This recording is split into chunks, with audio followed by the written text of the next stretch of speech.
لاعبين لديهم مخزون بدني معين سينتهي في لحظات معينة ونعرفها. حتى المدربين او الجهاز الفني يحصل على هذه المعطيات لحظه بلحظه، بالتالي من الصعب نتحدث عن مساله الارهاق البدني. كرواتيا في المونديال الاخير وصلت النهائي بفضل 120 بدون اي مشاكل. كان يظهر بان الفريق ربما مرهق في بعض اللحظات، لكن عندما يسجل ترتفع المعنويات، تتغير شكل المباراه 180 درجه، يصبح كانه الفريق اصبح جاهز بدنيا، رغم انه المحلل او المعلق او المتابع كان يعتقد قبل الهدف بان الفريق منهار بدنيا.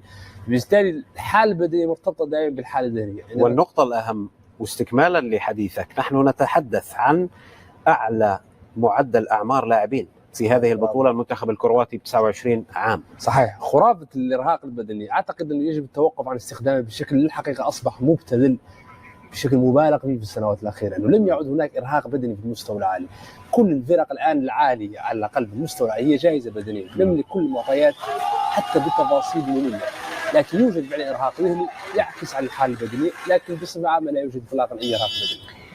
الجماهير تودع حافلة المنتخب المغربي التي تتوجه في هذه اللحظات إلى استاد الثمامة، حيث اللقاء المنتظر، اللقاء الأكبر، اللقاء الأخطر في هذا المونديال بمواجهة نظيره البرتغالي صاحب أعلى معدل تهديف في بطولة كأس العالم، في حين أن المنتخب المغربي هو أقل منتخب تلقيا للأهداف ما بين المنتخبات الثمانية التي بلغت الدور ربع النهائي. المغرب كان قد استهل مشاركته في هذه البطولة بمواجهة كرواتيا وتعادل معها سلبيا دون أهداف قبل أن يحقق الانتصار على المنتخب البلجيكي في المباراة الثانية بهدفين دون رد، ليواجه بعدها كندا ويتمكن من الفوز بهدفين مقابل هدف واحد، ليتصدر المجموعة التي ضمت كل من كرواتيا وصيف بطل النسخة الماضية والمنتخب البلجيكي صاحب المركز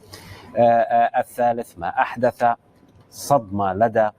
السلام عليكم، لا تنسوا الاعجاب بالفيديو والاشتراك في القناة تشجيعا لنا لنستمر بنشر المزيد إن شاء الله.